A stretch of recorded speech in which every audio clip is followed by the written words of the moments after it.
Sup peoples, and welcome back to another video. So the other day I received a notification out of the blue. I just opened up my YouTube app and it just said, "You've hit 2 years on YouTube." So I thought to celebrate that I would do a little Q&A. I asked for questions over on my Instagram, over here on YouTube. Only one of you replied over here on YouTube.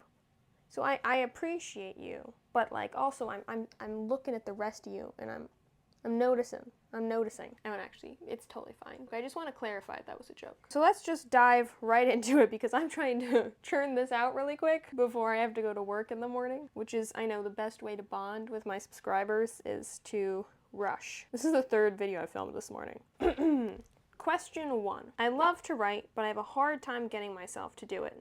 Any tips? This is literally me. I love to write, but I hate writing. Do you know what I mean? Like, I hate sitting down to write, you know? I mean, I guess this person does. What I suggest is just making yourself do it once in a while. My problem is sitting down to write. I don't know if your problem is starting, but I can give tips for each. So what I've found is setting a designated time that you always write so you know it's sort of part of your routine. So like every night after I finish work around like 6 to 7, I'm like, okay, now I'm gonna write until dinner. And like, do I do it every time? No. But I try to at least like work on something, whether it's plotting or like rereading or editing or like something writing related during that time. And knowing that has sort of made it easier because my brain is just like, this is when I do this thing. Also, I've found that sitting down and not just trying to jump right into writing, but instead sitting down and rereading the last little bit that I did will help me get back into that mindset so that then I can write. If that is not your problem, if your problem is actually you can sit down at the desk, you can try and start writing, but the words won't come. I believe Christiane Jones is the one who mentioned this, is where I first heard about it, like little writing sprints. Basically, she will sit down and she'll set her timer for like 10 to 20 minutes and she'll give herself a random prompt, like teacup, and she will just write about this teacup for that amount of time. And that will sort of help her get into the mindset of writing and help her get words to page and sort of like get into the zone. And then once those minutes are up, she will actually write the thing, like her project. So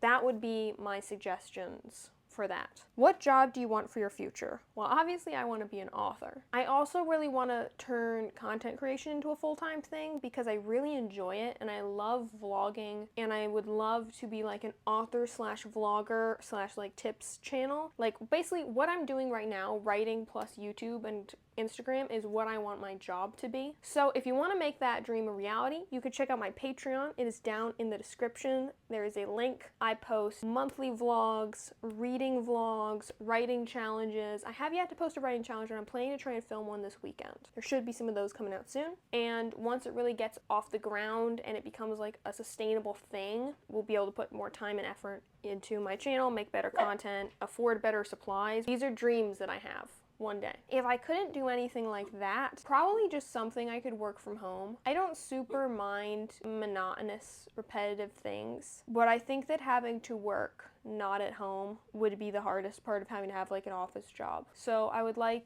to, I guess if none of this works out, then I would like to work full-time for my mom's business because I'm used to that. I feel pretty at home doing it, and I literally get to do it, and I literally Beasley, quiet. And I literally get to oh my god! And I literally get to do it from home. So that would be my choice. Basically, my answer is what I'm already doing, but just make it more. You know, make it an actual job. Does having a fancy font strengthen or weaken a piece of writing? I think it depends how legible it is. Like if it's really fancy and it's really hard to read, I'd say that would weaken it. Like I'm somebody who can barely read cursive and I definitely cannot write in it. So if something was written in cursive or like something adjacent to that, I would be struggling and I probably couldn't even read that book. I don't know. I just like the traditional, classic, simple fonts that people use in books personally, but I don't think that a fancy font necessarily weakens a book. And I also think that if a fancy font is used to a certain effect, that can help. Like for example, in Saga, they have one font that they use for most of the characters, and they have a different like font that they use for when the like android people are talking. And it's just a little bit squarer and a little bit more robotic looking. And it's a very subtle difference, but it is a difference. And I always thought that was really cool. So like, I think that stuff like that could maybe strengthen a piece of writing, but I wouldn't go overboard personally. So I think this is a personal taste thing, but just don't go too wild because people might struggle to read it. What is your writing process? I've been in a bit of a slump with my own OG projects recently, and I think learning from other authors might help me out. First of all, thank you for submitting this, bud. The person who asked this specific question is actually a friend of mine who has a writing channel of their own, so I will link that somewhere. Probably like up here. My writing process is I'm very much just like I sit down and I write kind of person. I don't do too much planning. The most I probably have is bullet points. So I guess I'll just walk you through my process for Project Eros because that's the most recent thing. The idea came from a game that I played with Legos with my sister. Aaron and Barry started out as two antagonists who had a subplot that was them falling in love. And it just happened accidentally because I was like, we were doing this little role play thing with Legos and that occurred. And then I was like, this is actually adorable. I love them. Like, I don't even remember what the game was about, what happened, other than the fact that these two little, like, stormtroopers I had named Aaron and Barry fell in love.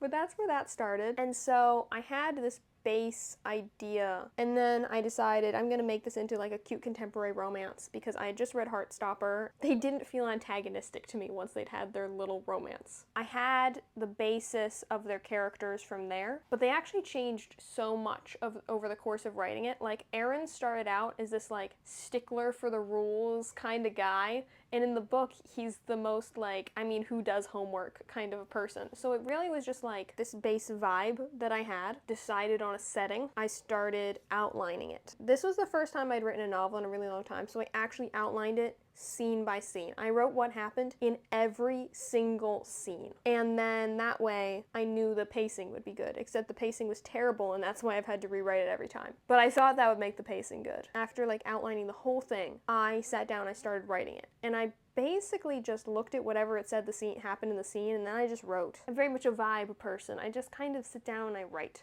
And I couldn't tell you where the story came from, and I couldn't tell you where the characters came from. They all just kind of appear. So I always feel bad when people ask me these kinds of questions because I feel like I'm supposed to give like some sort of step-by-step, but I really don't know. It's part of why when writer's block hits, I'm just like screwed. Because it's not that I can't write, it's just the ideas turn off. And I don't know how to conjure those back. You know, they're just there or they aren't. And maybe that's kind of what's happening for you. Maybe that's the same boat you're in. I'm very much a pantser versus a plotter. Maybe you're similar, maybe you're not. I really don't know. I feel like everybody's probably a little bit of both. If you're struggling with an original project, I would personally suggest finding another project to work on for a little bit, just if like the inspiration isn't there. Like, I know for me, I've been struggling with the Project Eros motivation recently, so my plan is this weekend I'm going to write a short story. I'm hoping that completing a small short story, something that you can complete is another key bit. Completing a little short story should hopefully give me that like boost of motivation, like I did a thing, to then get back to Project Eros. So hopefully that helps. I'm gonna have to sort of quick fire through the rest of these. How did you get into writing? Well, I did mention Saga. Saga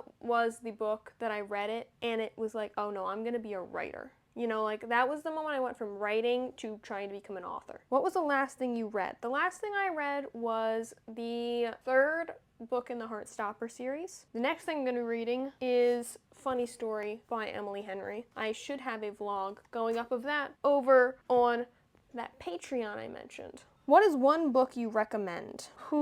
I recommend so many books. I've read so many good books recently. Right now I'm gonna go with Lore Olympus because I haven't recommended that many times on my channel yet. I'm talking a lot about graphic novels and comics in this vlog, but in this video, goodness. This is Lore Olympus. Really good. So good, in fact, that when I placed a recent Amazon order, I told myself I would wait till I could go to Barnes & Noble and get the next one to make the series last longer, but I ended up buying the next one anyway because it's just that good. It's basically a retelling of the story of Hades and Persephone, but like in a modern setting. So it's like that Greek myth and all of the stuff that goes on in Olympus after dark, and the intrigue and the gossip through a modern lens. And the art is beautiful, as you can see by the cover. It's so funny. It made me laugh out loud multiple times. So I was sort of just expecting it to be like this lighthearted, fun rom-com almost. But then there was a certain scene, and if you know, you know, that like ripped my heart out and stomped on it. And then like, just for good measure, lit those little bits of heart left on fire and then put the ashes into a jar and threw that into the ocean. So I'm excited for book 2. But definitely recommend that book. So good. Cannot wait to read the second one. I think I have one more question. What project do you hope to publish first? This changes so often. Initially, Project Punk, because that was the first project I was working on. It's very near and dear to my heart, and I still do hope to finish that. I should have an update on that at some point. I wrote the first 6 issues, and then I was working on getting it illustrated, so I did think it would be the first thing I published. But the illustration process has been like a major roller coaster, and it's really expensive, and I'm reaching a point where I don't know if it's realistic for me to publish this really. Like my goal was just to get 5 pages illustrated and submit it to publishers and hope it got picked up. Like I don't even know if I can afford to do that because comic artist rates are high. I will talk about that in a future video, but I want to make a decision before I post anything about it. That was my initial plan. Now I don't think that that's realistic at all. Then I was like, well, I'll publish Project Arrows first. And in my brain, I thought that was going to maybe like, I'd maybe be able to submit to agents by the end of this year. But something has happened on that front, which I no longer think that. I will talk about that in another upcoming video. A lot of changes have been made to both those projects. So now I don't know. I think a novel will probably be the first thing I publish, but I just don't know what the first novel I'm going to write will be. And that might be a little bit of a spoiler for some things going on with Project Arrows. It is now 9:12, so I have to go to work, and I will see you on the next page. Till then.